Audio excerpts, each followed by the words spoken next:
एक महाराज जी वृंदावन में थे, तो वो रोज शाम को प्रवचन करते थे। तो एक दिन प्रवचन करते हुए ठाकुर जी के रूप का वर्णन कर रहे थे। बोले ठाकुर जी भांडीर वन में गैया चराने जाते हैं, पीताम्बरी पहन करके जाते हैं, मोर मुकुट पहनते हैं, कानों में ऐसे कुंडल पहनते हैं, आदि आदि सब रूप का वर्णन कर रहे थे। तो उनके सारे शिष्य बैठ करके सुन रहे थे। उन शिष्यों में सबसे पीछे बैठा था उनकी गौशाला में गायों की सेवा करने वाला ग्वारिया।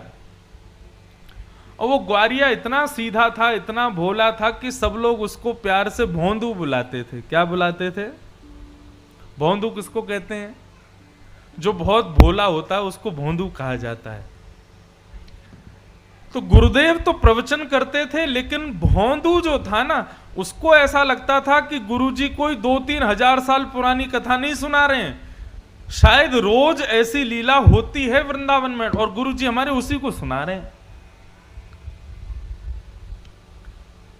आज जब गुरुजी ने बताया कि भांडीर वन में ठाकुर जी गैया चराने के लिए जाते हैं, भोंदू ने जैसे ही सुना, सुन करके भोंदू को लगा मैं भी तो भांडीर वन जाता हूं गैया चराने। अरे उसी भांडीर वन में मैं भी गैया चराने जाता हूं और गुरुजी बता रहे हैं उसी भांडीर वन में ठाकुर जी गैया चराते हैं, लेकिन मुझको तो कभी दिखे नहीं। शायद मैंने कभी ध्यान नहीं दिया होगा। अब गुरुजी ने बता दिया, अब कल से भांडीर वन जाऊंगा तो वहां खोजूंगा ठाकुर जी भी आते हैं, गुरुजी बता रहे हैं। उसका इतना विश्वास गुरुजी की बात पर कि उसको लगा कि ठाकुर जी आज भी आते हैं भांडीर वन। अगले दिन गैया चराने के लिए भांडीर वन गया, तो भांडीर वन में गैया सब घूमने लगी और वो यत्र तत्र सर्वत्र वृक्षों के नीचे, सघन कुंजों में, जंगलों में जाके ठाकुर जी को खोजने लगा। गुरुजी हमारे झूठ नहीं बोलते, गुरुजी सही बोल रहे हैं, यहीं पर गैया चराने आते हैं ठाकुर जी।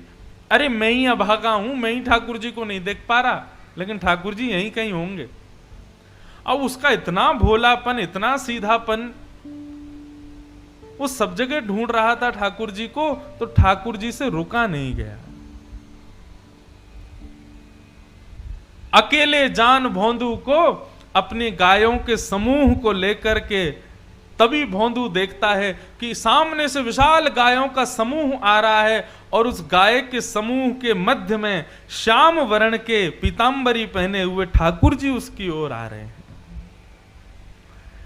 ठाकुर जी को अपनी ओर आते देख भोंदू तो नाचने लगा, निमग्न हो गया, भाव में भर गया।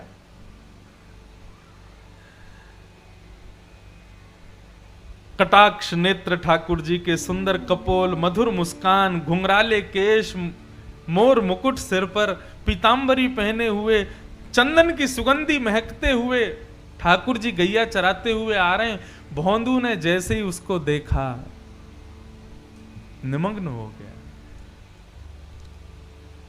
ठाकुर जी आकर के भोंदू के पास बैठ गए। अब भोंदू और ठाकुर जी दोनों एक दूसरे को देखें। भोंदू बोला, आप वही श्याम सुंदर हो ना जिनके बारे में हमारे गुरुजी सुनाते हैं? ठाकुर जी बोले, हाँ हम वही श्याम सुंदर हैं। बोले, अच्छा।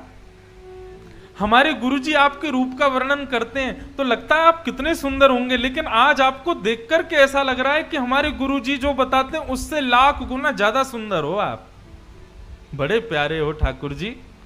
ठाकुर जी बोले, अब केवल बात ही बनाते रहोगे, कुछ खिलाओगे पिलाओगे भी हमको? भोंदू बोला, आप मेरे यहाँ मेरे हाथ का खाओगे? बोले, हाँ हाँ हम खाएंगे, तुम खिलाओ। तो भोंदू पोटली में बांध के 2-4 रोटी ले गया था, ठाकुर जी के सामने प्रस्तुत कर दी। ठाकुर जी ने प्रेम से पाया। अब सारी रोटी भोंदू की खा गए और फिर भोंदू से बोले, और खिलाओ। भोंदू बोला, ये मैं तो 2 ही रोटी लाया था, इससे ज्यादा मैं खाता नहीं हूं।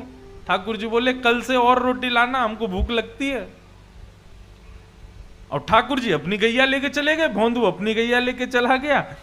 भोंदू को लगा ठाकुर जी ऐसे ही आते हैं, सबसे मिलते हैं, वो तो मेरा ही दुर्भाग्य था जो इतने साल बाद मुझको मिले। भोंदू ने आकर के किसी को कुछ नहीं बताया, उसने गुरुजी से भी कोई चर्चा नहीं की।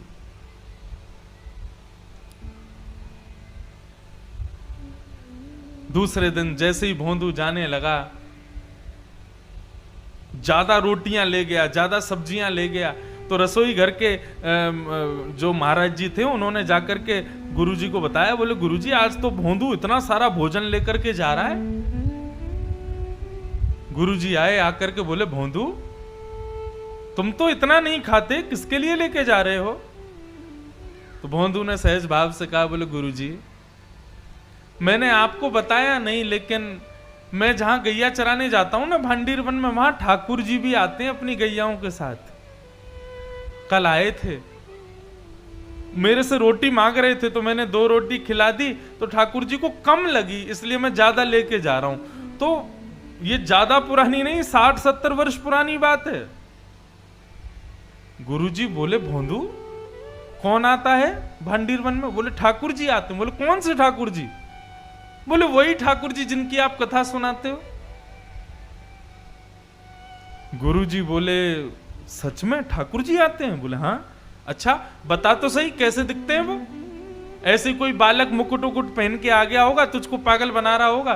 बोले नहीं गुरुजी मैं बताता हूं ना, बिल्कुल कमल जैसे उनके नेत्र हैं, जब वो मुस्कुराते हैं तो ऐसा लगता है मोतियों जैसे उनके दांत हैं, कानों में ऐसा कुंडल पहनते हैं, और गुरुजी सबसे बड़ी बात वे जब चलते हैं ना तो वो बाकी अदा से चलते हैं, और उनके पैर जब पृथ्वी पर पड़ते हैं ना, उसके बाद जब जैसे ही पैर हटाते हैं तो पृथ्वी पर एक अद्भुत सी सुगंधी सी उगने लगती है, एक अद्भुत सा दृश्य प्रकट हो जाता है पृथ्वी पर। पीली पीतांबरी पहनते हैं, चंदन की सुगंधी आती है। गुरुजी बहुत सुंदर लगते हैं ठाकुर जी। बंधुओं, जो सीधे लोग होते हैं ना वो झूठ नहीं बोलते, चतुर लोग झूठ बोलते हैं। गुरुजी ने मन में विचार किया, कोई और मुझसे कहता तो मैं मानता नहीं, लेकिन भोंदू इतना सीधा है, ये झूठ नहीं बोल सकता। भोंदू के मुख से ठाकुर जी के बारे में सुनकर के गुरुजी के नेत्र सजल हो गए, और वे कहने लगे भोंदू आज ठाकुर जी आएंगे मिलने के लिए? बोले हाँ आएंगे गुरुजी। तो बोले आज जब ठाकुर जी आए ना तो ठाकुर जी से कहना कि तुम्हारे गुरुजी ने उनको बुलाया, उनको यहां लेकर के आना, यदि आ जाए तो। बोले अरे गुरुजी मैं लेके आऊं उनको? बोले हाँ तुम लेके आना। अब भोंदू को यहां भी ये लग रहा है कि गुरुकुल में इतने सारे चेले पढ़ते हैं गुरुजी के, मेरे से भी ज्यादा विद्वान चेले रहते हैं, गुरुजी किसी को भी कह सकते थे कि ठाकुर जी को ले आओ, लेकिन मुझसे ही क्यों कहा? उसको अब भी ये विश्वास नहीं हो रहा कि ठाकुर जी केवल उसी से मिलते हैं। उसको लगा सबसे ही मिलते होंगे, लेकिन गुरुजी ने मेरे को योग्य जान के मुझसे कहा कि ठाकुर जी को लेके आना। भोंदू तो नाचता गाता हुआ पहुंच गया भांडीर वन। जैसे ही ठाकुर जी आए, ठाकुर जी आके बोले अरे भैया भोंदू जल्दी रोटी खिला।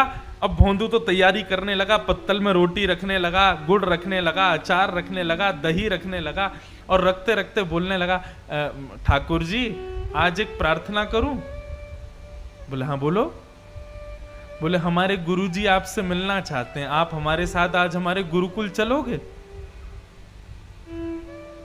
ठाकुर जी बोले देख हम तेरे सखा हैं, तेरे मित्र हैं, तेरे गुरुजी से हमको कोई मतलब नहीं है, तुझसे मिलेंगे, तेरे संग बैठेंगे, तेरे संग खाएंगे, तेरे संग रहेंगे, लेकिन गुरुजी से नहीं मिलेंगे हम। चरण पकड़ लिए भोंदू ने, बोले वो मेरे गुरुजी हैं, मैं तो आपको जानता ही नहीं था, मैं तो इतने वर्षों से यहां गैया चराने आ रहा हूं, लेकिन मैंने कभी आपको देखा ही नहीं। गुरुजी ने बताया कि भांडीर वन आप आते हो गैया चराने, तभी तो मैंने आपको देखा। जिन गुरुजी ने आपसे मिलवाया, जिन गुरुजी ने आपके बारे में बताया, जिन गुरुजी ने मुझे आपके योग्य बनाया, वो गुरुजी आपको बुला रहे हैं, आप मना मत करो ना, चलो ना मेरे साथ। ठाकुर जी बोले देख भोंदू तू जो कहेगा सब करेंगे, लेकिन ये तेरे अलावा हम किसी से नहीं मिलेंगे, और चाहे तेरे गुरुजी हो चाहे गुरुजी के भी पिताजी हो, हम तुझसे ही मिलेंगे बस। ठाकुर जी रोटी खा रहे थे बढ़िया गुड़ के साथ में, तो भोंदू ने हाथ से रोटी छिना ली, बोले तो ये भी मत खाओ, ये भी गुरुजी की है। और पत्तल भी उठा ली, बोले ये भी छोड़ो, ये भी गुरुजी के यहां की बनी है, ये भी क्यों खा रहे हो? और सुनो ठाकुर जी, आपको मुझसे ही मिलना है, मेरे अलावा किसी से नहीं मिलना, तो मेरी भी वचन सुन लीजिए, मुझे इस योग्य गुरुजी ने बनाया, और यदि गुरुजी से आप नहीं मिलोगे तो कल से यहां मत आना, मैं भी आपसे नहीं मिलूंगा। ठाकुर जी बोले तू अभी जानता नहीं है, बड़े बड़े लोग त्रिलोकीनाथ के दर्शन के लिए हिमालय पर जाके तपस्या करते हैं, तब जाके मेरा दर्शन मिलता है, और हम तेरे सामने इतनी सहजता से बैठे, तू कह रहा कल से मिलेगा नहीं। भौंदू बोला मैंने तपस्या नहीं की, मैंने अपने गुरु की सेवा की, तो इसका मतलब यह सिद्ध हो गया कि लोग 1000 वर्ष तपस्या करके आपका दर्शन करते हैं, लेकिन मेरे गुरुजी के चरणों में 1000 वर्षों के समान तपस्या का फल है, मैं उनको प्रणाम करता हूं और उससे मुझे आपके दर्शन हो जाते हैं। ऐसे गुरु को क्यों नहीं मिलोगे आप? ठाकुर जी बोले गुरु जी से नहीं मिलेंगे। तो फिर भौंदू बोला ठीक है, तो आज से मेरी आपकी कट्टी, कल से मत आना यहां पे, मेरे गुरु जी के नहीं तो फिर मेरे भी नहीं आप। और भौंदू ने अपना सारी सामग्री उठाई, सारी गैयाओं को इकट्ठा किया और जाने लगा वहां से, भगवान को छोड़ के जाने लगा। भगवान बोले अरे भौंदू रुक तो जा। बोले अब तो मैं तभी रुकूंगा जब आप मुझे वचन दोगे कि मेरे गुरुजी से मिलोगे। अगर आप ये वचन नहीं दोगे तो मैं नहीं मिलूंगा, मैं नहीं रुकूंगा। भौंदू जाने लगा, थोड़ी दूर गया, थोड़ी और दूर गया। अब मानो जैसे कि हमारे श्याम सुंदर के त्रिलोकीनाथ की त्रिलोक की संपदा छूट रही हो।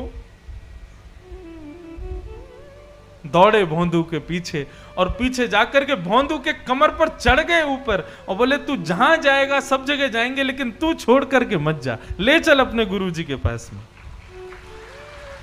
और आज आश्रम में बैठे गुरुजी राह तक रहे थे कि भौंदू आ रहा होगा गैया लेकर के।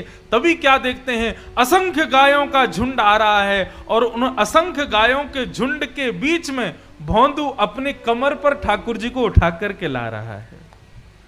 यह दृश्य देखते ही जो गुरुजी थे वे तो मूर्छित हो गए, और जब होश में आया तो नंद नंदन को सामने देखा। उठते ही जैसे ही ठाकुर जी को देखा, ठाकुर जी को प्रणाम नहीं किया, पहले भौंदू को प्रणाम किया। बोले तेरी भक्ति को प्रणाम करता हूं भौंदू, तेरी इतनी सरलता, इतनी सहजता, इतनी कोमलता कि तेरा नाम भी कोई तेरे को नहीं बुलाता, सब तेरे को भौंदू भौंदू बुलाते, इतना सीधा है तू। आज तेरे वशीभूत होकर के त्रिलोकीनाथ मेरे आश्रम चल के आए। ये सत्य घटना है वृंदावन की।